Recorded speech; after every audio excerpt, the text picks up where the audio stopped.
Evangelho segundo Mateus, capítulo 4. Mateus, capítulo 4.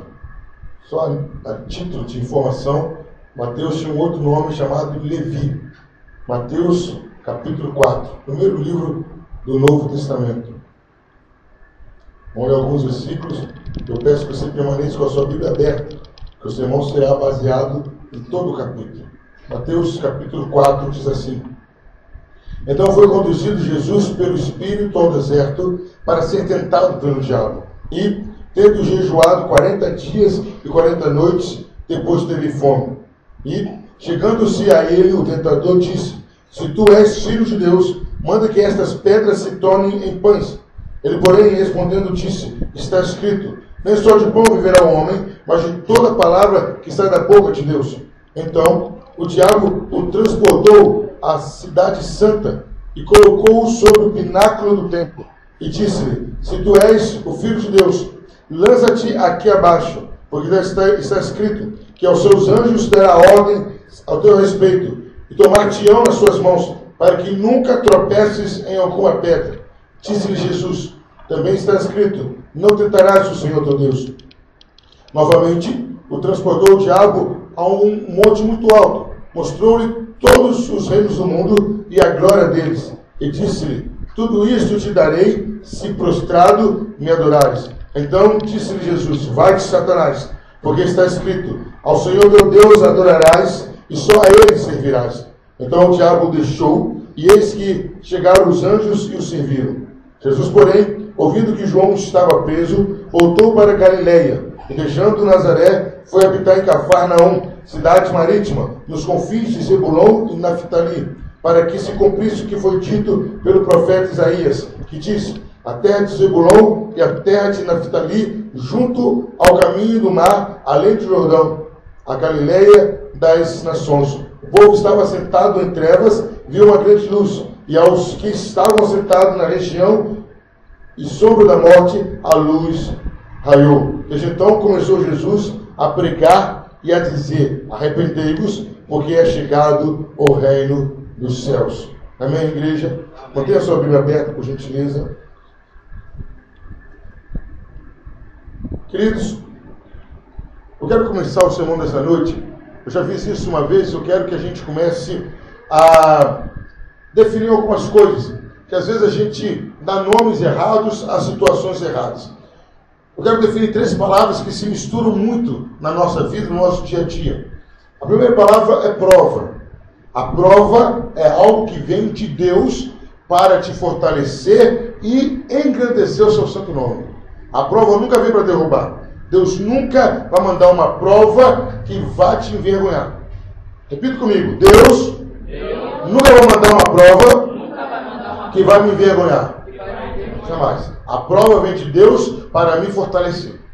Segunda palavra, queridos, essa aí é uma opinião minha, é a palavra chamada luta. Na minha opinião, luta é algo que eu decidi fazer ou assumir, uma decisão que eu tomei e teve consequências diferentes do que eu esperava. Algumas consequências trágicas, tipo, eu ganho R$1.000 por mês e fiz uma prestação de 900. Vou passar dificuldade, vou entrar em luta. Isso eu chamo de luta. São atitudes que eu gerei e teve consequências que fugiram do meu controle. Então luta é tudo aquilo que eu provoco de descontrole ou de desagrado a mim. A prova vem de Deus, a luta vem de mim. E aí, queridos, a terceira palavra vai ficar bem distinta, é tentação. Tentação não vem de Deus, não vem de mim. A tentação vem do diabo. É ele. E a tentação sim vem para nos humilhar, para nos afastar de Deus. A tentação vem para nos desviar do caminho. Então, queridos, a prova vem de Deus, a luta vem provocada por mim e a tentação vem pelo diabo. Queridos, o Evangelho de Mateus, no capítulo 4, ele vem trazendo algumas particularidades interessantes. Eu quero destacar algumas delas aqui. No versículo 1, observe na sua Bíblia, que no versículo 1 começa dizendo que Jesus foi levado aonde? Ao deserto para ser tentado pelo diabo. Então não foi Jesus que foi ao deserto, não foi o diabo que chamou Jesus, foi o Espírito Santo que levou Jesus ao deserto. Então, queridos, a primeira coisa que a gente observa aqui é que Jesus era uma pessoa guiada pelo Espírito Santo. Mesmo que o Espírito Santo o levasse a um lugar que ele não soubesse, mesmo que ele fosse levado ao Espírito Santo por um lugar desagradável, por uma situação desconfortável, Jesus era guiado pelo Espírito Santo. Outra coisa que a gente observa no versículo seguinte, que a Bíblia diz que Jesus teve fome. Querido, isso aí é uma prova inquestionável que Jesus tinha 100% da natureza humana. Jesus jejua 40 dias, 40 noites e tem fome. Normal, normal. Esse texto prova que Jesus era homem. Mas aí, queridos, do versículo 13 em diante, começa o ataque de Satanás. E aí, queridos, eu preparando esse sermão, eu comecei a observar uma coisa interessante. Satanás começa a tentar Jesus exatamente em duas coisas. Primeiro, na sua carência, na sua necessidade. Jesus teve fome, Satanás foi tentá-lo com pão. Mas aí, queridos, essa primeira tentação, ele provocou duas coisas em Jesus. Ele estava provocando Jesus em duas áreas. Primeiro, na sua carência. Segundo, na sua autenticidade de filho. Se for filho de Deus, se você é filho de Deus, ou visto que você é filho de Deus, faça isso. A tentação a Jesus estava com a ideia de que mexer na sua área carente e mexer no seu ego. Mexer no seu ego. Você não é filho de Deus? Então é para você ter poder. Então não é para você ter fome. Se você tem fome, então você não é filho de Deus. Se você for filho de Deus, você vai transformar essa pedra em pão. Mas aí, querido, Jesus responde de uma maneira interessante. Nós já sabemos que Jesus usou a Bíblia para responder. Mas, queridos, não foi só a Bíblia que Jesus usou para responder. Jesus, naquela resposta, ele mostra que conhece a Bíblia e mostra que ele tem uma dependência de Deus. Ele fala não só de como virá o homem, mas de toda palavra que procede da boca de Deus. Não era só que Jesus estava recitando o que aconteceu lá em Deuteronômio. Jesus estava falando que ele cria e vivia aquela palavra. Jesus estava falando, eu dependo de ser sustentado por meu Pai. Mas aí, queridos, o diabo é tão astuto, que nós sabemos disso. A segunda tentação foi em cima de quê? Em cima do que Jesus tinha falado antes. Jesus mostrou para o diabo que ele conhecia e dependia de Deus. Ele conhecia a Bíblia. Então o diabo vai lá e cita a Bíblia. O diabo vai lá e cita a Bíblia. O diabo vai lá e tenta fazer com que Jesus, já que ele tem intimidade com Deus, já que ele é filho de Deus, o diabo tenta Jesus exatamente em cima da sua dependência. O diabo chega para Jesus e fala, olha, você não é filho de Deus? A Bíblia diz, Salmo 91, que ele vai dar ordem aos seus anjos para te guardar. Jesus não conhecia a Bíblia, o diabo usa a Bíblia para Jesus. Ele fala, olha, e você pode pular que ele vai dar, você não confia no seu pai? Você não depende dele? Olha como o diabo é astuto. Ele chega e tenta Jesus, e em cima da resposta de Jesus, ele bola a segunda tentação. Já que Jesus confiava em Deus, e já que Jesus conhecia a Bíblia, ele usa a Bíblia e a confiança. E aí Jesus, mais uma vez, ele responde falando, não tentarás o Senhor teu Deus. Jesus, queridos, ele mostra aí nesse momento, conhecimento bíblico, sim, mas mostra uma maturidade. Jesus podia passar por isso? Podia. Jesus podia se jogar? Podia. Tinha uma palavra bíblica que ele estaria protegido? Tinha. Mas Jesus mostrou maturidade. Em que sentido, pastor? Que ele falou que ele não precisava de fazer aquilo.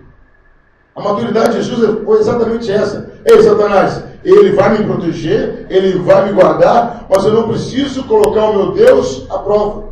Eu não preciso fazer nada para provar se eu sou protegido ou não de Deus. Jesus mostra a Satanás agora maturidade e dependência de conhecimento de Deus. Aí, queridos, Satanás, na terceira tentação, ele faz uma proposta que é possível ele atender. Ele fala que ele mostra a glória deste mundo. Não é isso que a Bíblia fala? Satanás mostra o reino deste mundo e a glória deste mundo. Ele fala, tudo isso te darei se você se prostrar agora e me adorar. Essa tentação agora de Satanás, ela apela para o outro lado. O lado de facilitar a vida de Jesus. Aquilo que Jesus buscava, que era dominar o reino, dominar as pessoas, Satanás fala, eu te dou isso. eu te dou, é seu. E aí agora Satanás mostra claramente o desejo que ele sempre teve de ser adorado. Satanás mostra, na verdade, eu quero ser adorado. E eu quero ser reconhecido como alguém que pode beneficiar alguém, como alguém que pode dar galadão. Satanás fala, se você me adorar, eu te dou. O que Satanás quer, ele deixa transparecer nítida e claramente. A intenção dele é ser adorado e ser visto como alguém que faz o bem.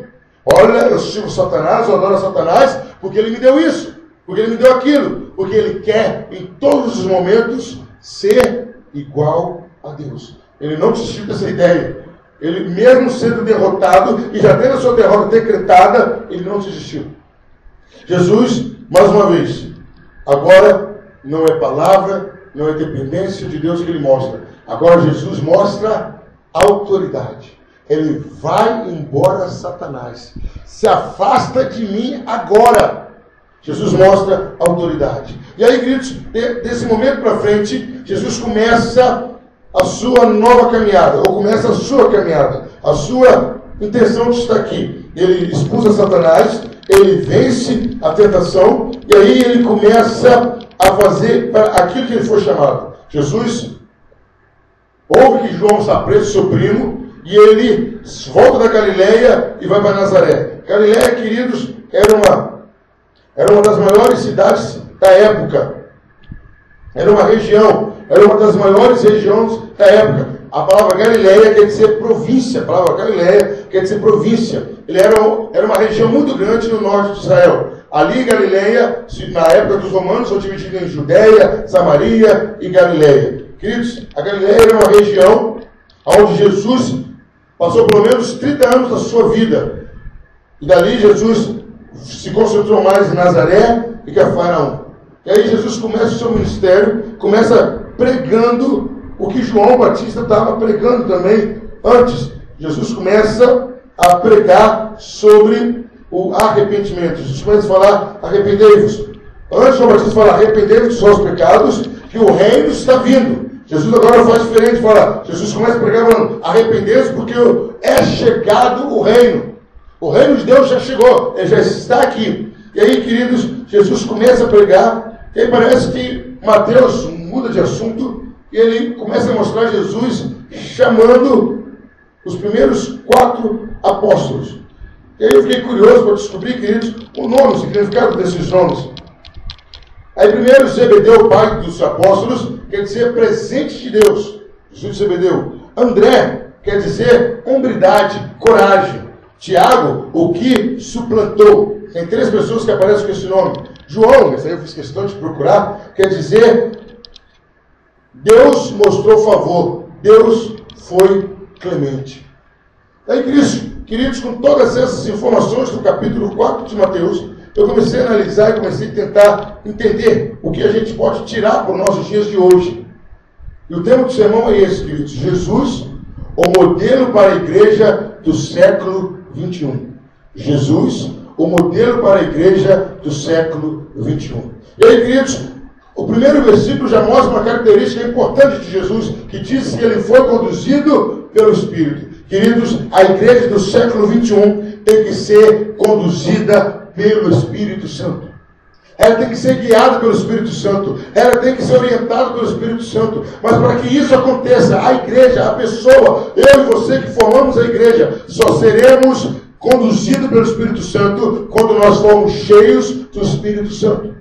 Porque enquanto o Espírito Santo não nos encher mente, coração, corpo, sempre o nosso eu vai prevalecer, sempre a nossa vontade vai prevalecer, sempre o que eu acho, o que eu quero vai prevalecer. Mas uma vez que o Espírito Santo nos enche por completo, nós começamos a esperar ouvir a voz dele.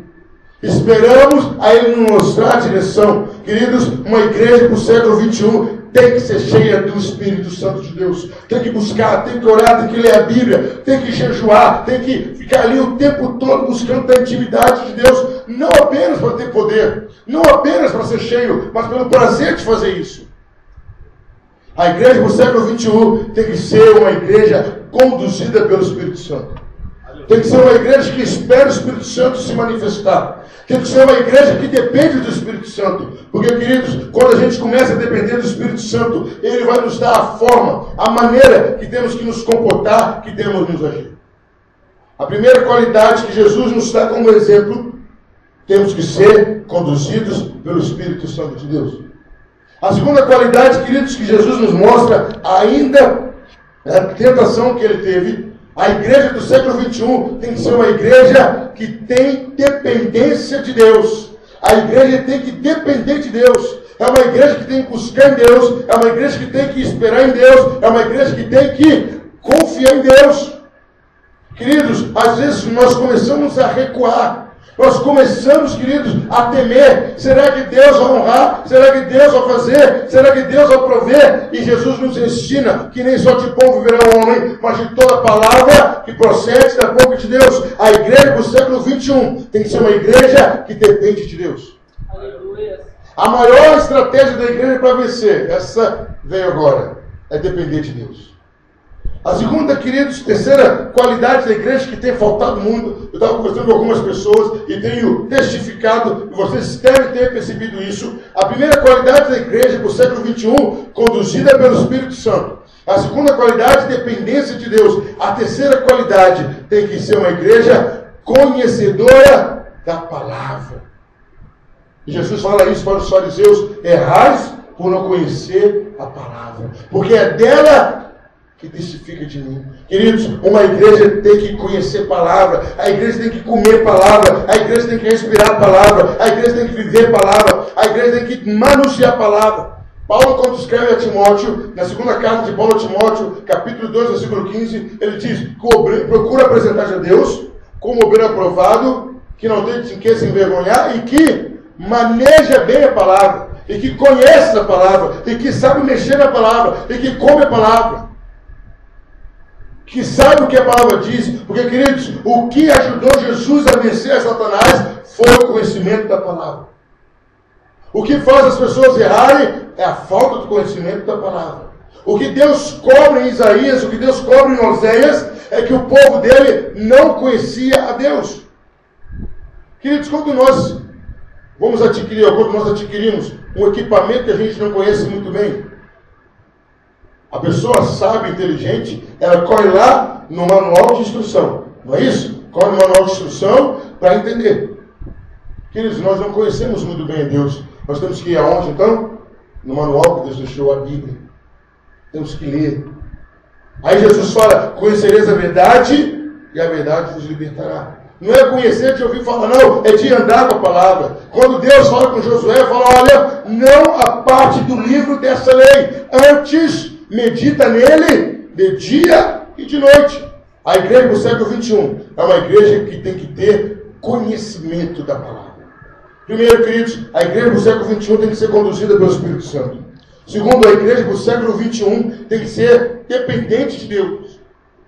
Terceiro, a igreja do século XXI tem que ser uma igreja conhecedora da palavra. Aí, queridos, eu destaquei uma atitude de Jesus, e agora eu vou enfatizá-la mais ainda aqui. A igreja, quando Satanás oferece Jesus pular do monte, do lugar mais alto do templo, ele tinha conhecimento da palavra e dependia de Deus, mas Jesus falou: não, eu não preciso fazer isso. Queridos, Jesus mostrou uma maturidade. A igreja do século XXI tem que ser uma igreja madura, tem que ser uma igreja adulta.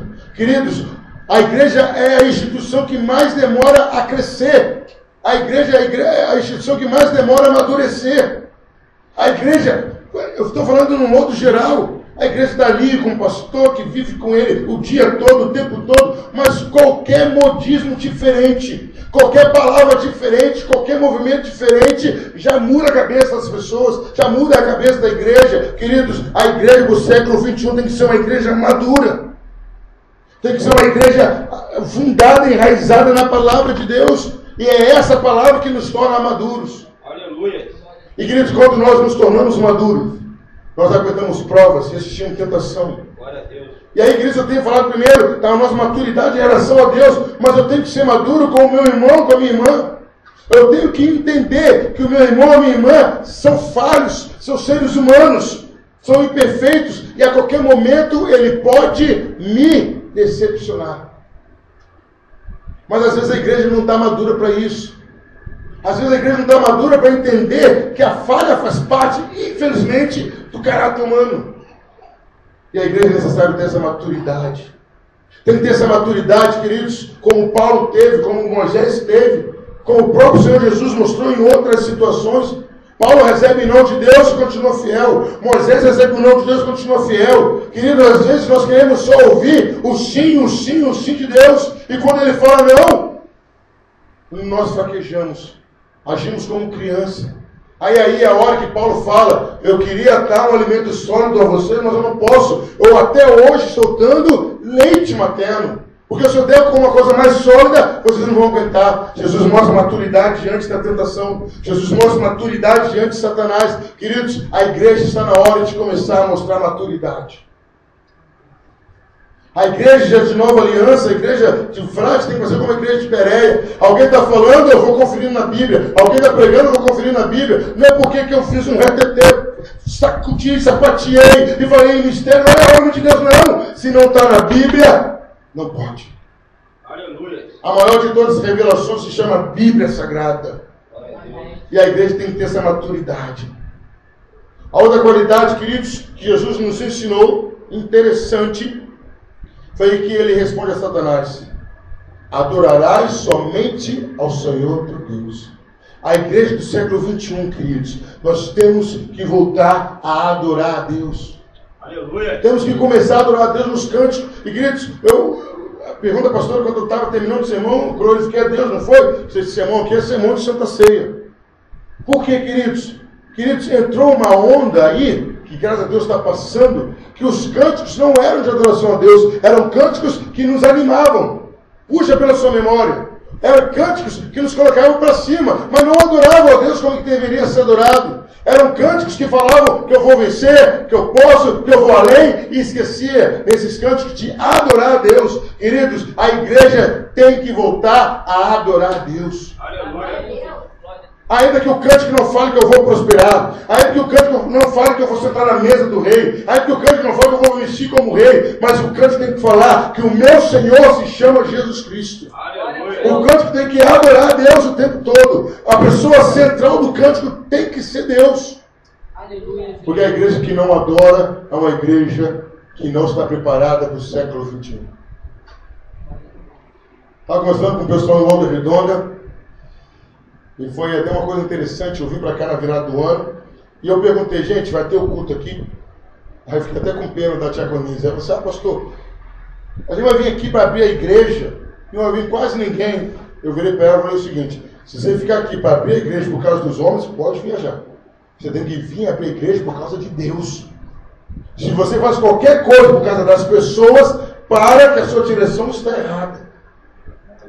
E a mesma pessoa um dia virou e falou assim: ah, pastor, eu gostei muito do culto hoje não, porque faltou isso, faltou aquilo. Mas o culto não foi para você não. O culto era para Deus. Se você não gostou, tá bom. Quem tem que gostar do culto é Deus. Amém, igreja? Amém. O culto é para quem? É para Deus. Eu estou com uma pessoa, não importa, eu estou adorando a Deus. Eu estou sozinho, eu tenho que abrir a igreja, acender a luz, ligar o som, porque o culto é para Deus. As pessoas vêm para colaborar, para adorar a Deus. Aleluia. E a igreja que perde essa noção, está preocupada. Não, hoje eu estou animado porque a igreja está cheia, vamos adorar a Deus. Não, eu adoro a Deus, eu sozinho, ou eu com uma multidão. A igreja tem que ser adoradora. Amém, igreja? Glória a Deus. A igreja tem que adorar a Deus o tempo todo. Ao deitar, ao levantar, se possível até sonhar adorando a Deus. Amém. Porque é essa igreja que vence. Porque o verdadeiro adorador, queridos, me corrijam se eu estiver errado, ele adora quando as coisas estão difíceis. É quando a situação está contrária, desfavorável, ele levanta a voz, ele adora a Deus.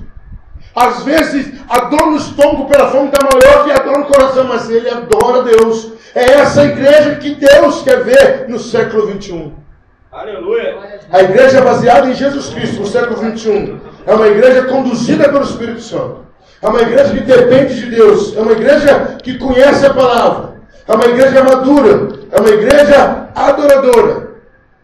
Mas Jesus nos deu outro exemplo. Ele vence Satanás e ele começa sozinho a pregar. Queridos, a igreja do século XXI tem que ser uma igreja que prega. Talvez Jesus era visto até como um maluco, ele sozinho andando, falou: olha, o meu primo falou que o reino ia chegar. Eu estou falando que o reino chegou. E aí, querido, estamos esquecendo dessa palavra tão gostosa. O reino de Deus já está aqui. Amém, igreja? Amém. Aonde está o trono de Deus? Me mostra aí, onde está o trono de Deus? Aleluia. Em mim ele está no meu coração. Glória a Deus. E é isso que a gente esquece. O reino de Deus já está aqui. Queridos, Abraão esperou o reino de Deus. Aleluia. Jacó esperou o reino de Deus. Daniel viu o reino de Deus. Davi esperava o reino de Deus. Josias esperava o reino de Deus. Isaías profetizou e chegou até a ter uma visão do reino de Deus. E nós já vivemos o reino de Deus. Esquecemos disso. Eu já vivo o reino de Deus. Eu já estou no reino de Deus. E eu esqueço, pior ainda, eu nem prego isso. Que o reino de Deus já é chegado entre nós. Que eu já sou um cidadão dos céus. Aleluia. Aleluia. Glória a Deus. O meu rei Louvado seja não é Satanás, não é o dinheiro, não é de plástico, não é de madeira. O meu Deus está vivo, o meu rei é rei dos reis. Aleluia. Glória a Deus. É isso que a igreja tem que lembrar, tem que viver e tem que pregar. Eu já vivo o reino dos céus. Glória a Aleluia. Deus. Eu já vivo o reino dos céus. Eu já vivo na atmosfera real de Jesus Cristo. Eu estou esperando Jesus voltar para consumar, mas eu já vivo no reino dos céus. Só isso comigo. Eu já vivo no reino de Deus. No reino de É Deus. isso, meu querido. Aleluia. E a gente esquece disso. A gente não lembra disso. Por coisas pequenas a gente para. Por coisa minúscula. E detalhe, querido, nós não somos. Oh, Jesus maravilhoso. Você não é meramente um súdito do reino. Você é filho do rei. Aleluia. Seu pai é o rei. Você é irmão do filho primogênito dele. Esquecemos disso. E é isso que nós temos que pregar. Que o reino de Deus já está entre nós. Glória a Deus. Aí Jesus fala: se arrependam. O reino já está aqui. Devemos falar com as pessoas: se arrependam. E às vezes as pessoas trocaram. Olha, você tem que aceitar Jesus para não ir para o inferno. Tudo bem. Onde você tem que pregar é o lado certo. Aceita Jesus porque o reino já chegou. Aleluia. O reino esperado há milhares de anos já está entre nós aqui. Glória a Deus. Queridos, a igreja para o século XXI tem que ser uma igreja que prega a palavra. Que sai por Galiléia, que sai por Samaria, que sai pela Judéia, que sai pela Francisco de Souza, que sai pela Portugal, pela Hipólito, pela Boa Esperança, que sai pela Portugal, que sai pelas ruas do Frade, que sai pelo Frade, que sai pela Rio Santos, pregando, falando: o reino já chegou. Aleluia. Se arrependa, porque o rei está te esperando para se receber. Se você não se arrepender, ele vem para te julgar. Queridos, a igreja do século XXI tem que ser uma igreja como Jesus que pregava. E queridos, o que eu achei interessante, para terminar essa palavra, Jesus nos ensinou, para vencermos no século XXI, temos que ser conduzidos pelo Espírito Santo. E para sermos conduzidos pelo Espírito Santo, temos que ser cheios do Espírito Santo. Temos que voltar a depender de Deus, mas prazerosamente. Eu dependo de Deus, está na mão de Deus. Eu tenho que voltar a depender de Deus. Queridos, eu tenho que conhecer essa palavra de capa a capa. Eu tenho que comer essa palavra. Eu tenho que começar a mostrar que é essa palavra que vai mudar a minha vida. Foi isso que Deus falou a Josué: se você não sair dessa palavra, então, o que ele diz? Prosperarás no teu caminho. Mas aí o homem do século XXI ensinou que a prosperidade vem através de campanhas, através de propósitos. Deus falou: não, a prosperidade vem de conhecer e viver a palavra. Amém, igreja? Amém. Aleluia. Aí quando você anuncia: olha, está vindo um pregador aí que cura, liberta, salva, o povo loda, fala: gente, o pessoal não conhece a palavra. Que Jesus falou que quem cresce nele faria obras maiores que ele fez. Então não tem que ir atrás de ninguém. Eu sou o representante de Deus. Aleluia. Eu, através de mim, chegou o reino. Queridos, é uma igreja que tem que ser madura. Madura para perdoar o irmão. Madura para entender o irmão. Por esses dias vai voltar a frequentar a nossa igreja uma pessoa que eu fui lá, conversei com a pessoa. E queria que o senhor falar qual foi o motivo que ela saiu. Eu falo, Jesus, está tão fácil de desistir da igreja porque alguém pediu uma coisa para a pessoa não gostou, não voltou mais na igreja. Jesus, que isso? Que coisa absurda. Imagina que se Deus te abandonasse cada vez que você fizesse um pedido absurdo. Eu já estava morto, porque eu só peço absurdo para ele. A igreja tem que ser madura. A igreja tem que entender que há pessoas na igreja que estão fracas espiritualmente e precisa que você vá lá e busque. Como um soldado na guerra. É uma ética. O soldado ferido fica para trás, mas na igreja fica. Não é? Deixa a pessoa para lá, ela está fraca, ela não quer, não, a ordem não é essa, o irmão está ferido, volta, ele não aguenta, aleluia, Jesus, ele não consegue caminhar, coloque ele no seu ombro, faz ele se pendurar, ele não consegue se pendurar, coloque ele no seu colo, mas vai carregando o seu irmão, porque você e ele tem que entrar no céu, amém, igreja? Amém. É essa maturidade que a gente tem que entender, que o meu irmão precisa de mim. E se Deus me fortaleceu, se Deus me encheu do Espírito Santo, é para eu ir atrás daquele irmão que não é maduro, que é ingênuo, que é inocente, que é pecador, que é caloteiro. Eu tenho que ir atrás daquele irmão, é aquele irmão que precisa de mim. Porque, querido, se eu não for atrás do meu irmão, como eu vou atrás do meu crente, se torna uma incoerência. Eu não tenho paciência para recuperar o meu irmão, mas eu vou investir numa pessoa que está perdida, está errado. Queridos, a igreja tem que ser madura e entender que a igreja é formada de pessoas imperfeitas. A igreja, queridos, tem que ser adoradora. Tem que adorar a Deus. Vamos adorar a Deus, queridos. Vamos cantar para todo mundo ouvir. Não importa se tem uma, se tem duas, se tem três pessoas, mas eu vou cantar para adorar a Deus. Eu não sei como vai ser no céu, mas eu acho que deve ter mais gente lá, mas eu acho que vai ser tanta bagunça no céu para adorar a Deus, porque eu não vejo a hora de falar com Jesus face a face. Oh, Jesus, só o Senhor para me aguentar lá embaixo e ainda me trazer da terra. Eu vou adorar esse Jesus. Olha, tem gente que fala, né? Eu já quero, não sei, eu quero ver Daniel, eu quero ver Abraão, eu quero ver esses caras, tudo carinhoso como eu quero é ver e grudar em Jesus. Aleluia. Porque eu quero adorar, queridos. Eu quero adorar. Eu fiz um depoimento no meu blog de 2 minutos. Eu falei que está sendo o melhor ano da minha vida. Porque eu estou vivendo intensamente para Deus. Vocês acham que eu canso de levantar 5 horas da manhã para ir para lá e vir para cá? Pode perguntar, pastor, eu chego, almoço, descanso, saio para você visita, vou a pé, vou tudo. Porque, queridos, eu entendo que é a forma que Deus me deu para adorá-lo. Eu faço isso para adorar a Deus. Queridos, a igreja tem que ser a igreja que prega. Prega. Anuncia o evangelho, fala que o reino já chegou. Mas por fim, queridos, a última coisa que Jesus nos ensina e que precisamos fazer. Jesus começa a pregar o reino, ele vai e começa a chamar os apóstolos. Parece que mudou de assunto, mas não mudou de assunto não. Jesus vai lá e fala, André, vem cá André, vem cá Pedro, vem cá João, vem cá Tiago. O que Jesus estava fazendo ali? Ele estava preparando os sermões. O que Jesus estava fazendo ali? Queridos, depois o Espírito Santo explica, fica fácil de entender.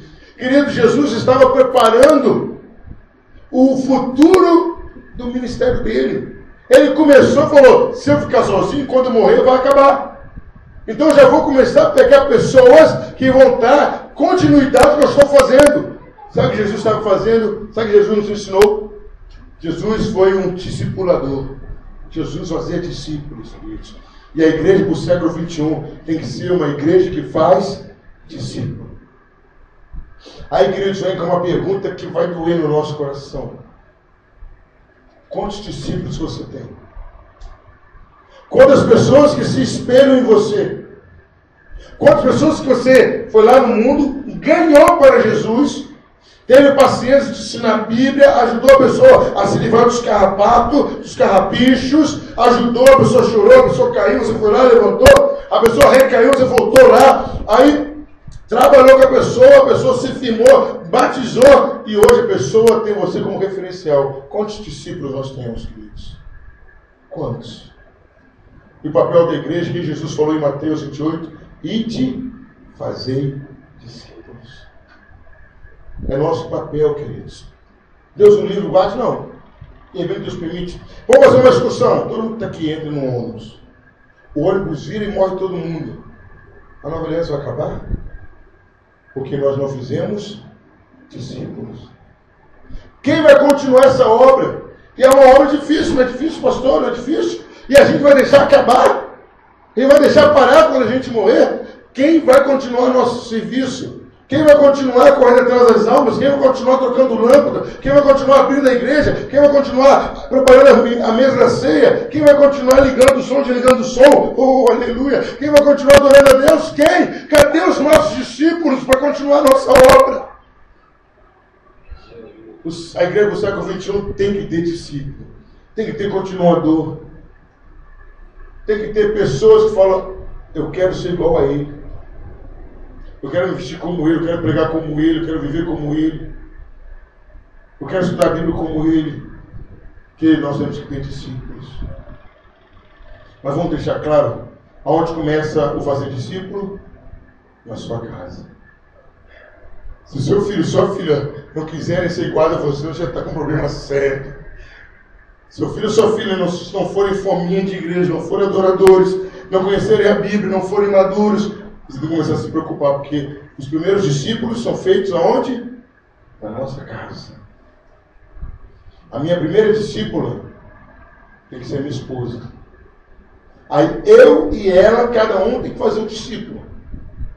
As nossas filhas têm que querer ser igual a mim e a ela, sendo bom ou ruim. Amém, igreja? E aí nós vamos ganhar os parentes, vamos ganhar os vizinhos, nós temos que fazer discípulos. Aí numa reunião da diretoria, o presbítero Pablo estava perguntando, pastor, por que hora a igreja, a nova aliança está o auge e hora ela acaba? Nesse sermão Deus me respondeu. Porque a igreja Nova Aliança não tem discípulos. Esse é o problema. Quando a gente começar a fazer discípulos, a igreja jamais vai acabar. Porque o discípulo, qual a preocupação do discípulo? Honrar o mestre. Não é isso? Se o mestre não está, ele vai fazer a vez do mestre. Esse é o papel do discípulo. Qual é o nosso papel? Eu procuro honrar o meu mestre. Porque ele não está, então eu vou fazer a vez dele. Querido, se hoje eu já li a Bíblia 14 vezes, minha mãe leu a Bíblia 20, meu bisavô leu a Bíblia 40, eu me espelho neles. Eu passava para ir no banheiro, oh, aleluia. Eu vi meu pai, um homem de quase 12 metros, ajoelhado, orando pela igreja. Eu passava, voltava, olhava. Minha mãe me ensinou a fazer jejum. Minha mãe me ensinou a ler a Bíblia. Minha mãe me ensinou sobre os dons espirituais. Minha mãe me ensinou a ser um pregador da palavra. Eu, aos 12 anos, eu já saía na rua com meu pai, porque eu achava lindo meu pai fazer visita. Eu tento ser discípulo do meu pai. Está na hora da gente fazer discípulo. Está na hora dos nossos filhos serem nossos discípulos e a gente ganhar o mundo fazendo discípulo. E a igreja do século XXI está morrendo porque a igreja não tem feito discípulos. Ganhamos almas, sem sombra de dúvidas. Mas as almas estão perdendo o referencial. Eles não têm em quem se espelhar. Queridos, Jesus nos deu um exemplo. Jesus, o modelo para a igreja do século XXI. Queremos ser bem-sucedidos? Sigamos o passo de Jesus em Mateus capítulo 4. Fazendo isso, queridos, sendo conduzidos pelo Espírito Santo, dependendo de Deus, conhecendo a palavra, nos tornando pessoas maduras, voltando para ser madura, tudo aquilo que foi infantil eu vou largar. Paulo não fala isso? Quando eu era menino, pensava e agia como menino, agora me tornei um homem grande, deixei as coisas de menino. Temos que ser maduros, temos que ser adoradores, temos que ser pregadores da palavra. E queridos, a primeira ceia do ano, você não vai falar isso comigo, mas eu gostaria que você assumisse um compromisso com Deus. Que esse ano você vai começar a lutar para fazer seu discípulo. Amém, igreja? Eu percebi que eu não tenho discípulo. Talvez você está falando, eu percebi que eu não tenho discípulo. Ou ao contrário, eu percebi que ninguém nem quer ser igual a mim. Já viu isso? Igual fulano, está amarrado. Não, pior ainda, eu tenho que mudar esse quadro. Eu tenho que querer que as pessoas queiram ser igual a mim. No meu aniversário eu recebi uma mensagem daquele nosso amigo que está no Rio. E na mensagem, não, nossa festa de casamento do ano passado. E na mensagem, no torpedo, ele falou assim: meu amigo, meu pastor, e ele falou assim: eu sou seu discípulo. Sou Jesus. Estou mal, mas tudo bem. Ele falou: você quer ser meu discípulo. Lá em Aldeirão, um homem de 60 anos, 62 anos, ele fala do evangelista Afonso. Ele está em outra igreja agora, mas ele fala: eu sou discípulo do pastor Camargo. Mas, queridos, eu quero um discípulo que ande comigo, que chore comigo, que fale: eu quero ser igual ao pastor Camargo. Queridos, assuma esse compromisso. Na primeira ceia do ano, eu percebi que eu estou longe de ser como Jesus. E eu quero